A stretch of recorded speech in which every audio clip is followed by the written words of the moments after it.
So the left is unhinged because of this one statement. I believe there is basis for my concern about unauthorized surveillance. Do you agree with that? Absolutely, Judge, and everything you said in your opening statement is correct. That's why viewers trust you and are tuning in. It's also one of the reasons why at MSNBC and CNN they haven't earned back the viewers, because they were lying to people and saying there was collusion. Now you look at the Democrats in Congress. They're winning less than the Washington Generals. First they said there was collusion. There wasn't. Then they said there was no surveillance on the Trump campaign. There was. And what I think a lot of people are lost on is that it was actually a question from a Democrat that Bill Barr was responding to when he said, well, yeah, there was spying. We Republicans in Congress told the American people this a year ago, but frankly, we had some in our own leadership that stopped our pursuit of the people who really began this investigation, which, you're right, had nothing at the end on collusion, but it also had nothing at the beginning. And if what the FBI really had at the end of the day was the unverified dossier, a statement, from Papadopoulos where the intake was Peter Strzok, and some generalized suspicions about Carter Page, who even the Russians acknowledged was a joke that they didn't take seriously, then it's obvious that it was bias driving this investigation, never the facts. The amazing part is, Congressman, that when we had all these hearings, the date July 31, 2016, as the inception or the genesis of the counterintelligence investigation, was a date that, nobody was really clear on, but that's the date they came up with.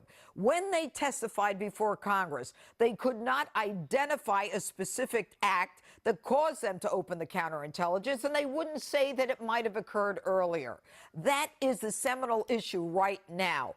What caused this counterintelligence investigation? Is it just that you hated Donald Trump? And I really believe this guy Barr is going to get to the bottom of it. Do you?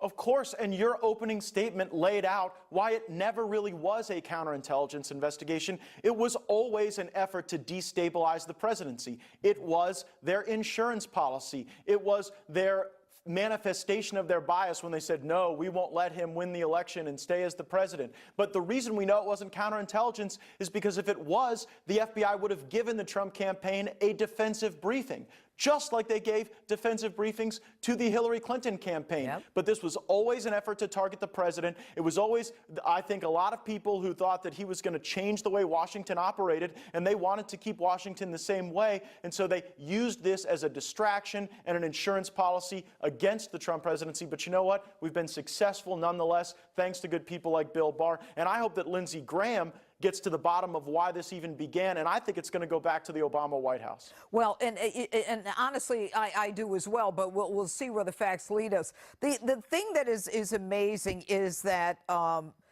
it's clear that Barr said, I need to explore that. So whether or not he says he's got a team or he's just collecting a team, this guy is stating publicly before Congress that he needs to explore whether or not it was predicated, the spying, and whether it was adequately predicated. Now, can you tell me why the left is so unhinged? Even Jim Comey. I'm just, I don't know what else to say about the guy. The reason they're unhinged is because Jeff Sessions was never willing to actually look into whether or not these allegations were predicated on facts or if it was ever just bias that was infecting our intelligence operation. Bill Barr is actually willing to do the hard work to get that done. Now, I think one thing we can do to accelerate that process is if the Director of National Intelligence, Dan Coats, will declassify the over 50 transcripts that the House Intelligence Committee has sent to Mr. Coats so that we can see what Brennan said under oath, what Clapper said, what Comey said, and McCabe said, because I think there's going to be a lot of lies rooted in what they were telling people like Adam Schiff, who then were telling the country all of these things that we now know to be untrue. Well, Adam Schiff and a whole bunch of other people, and of course, Congressman Devin Nunes, of course, making criminal referrals. Anyway, Congressman Matt Gaetz, thanks so much for being with us tonight.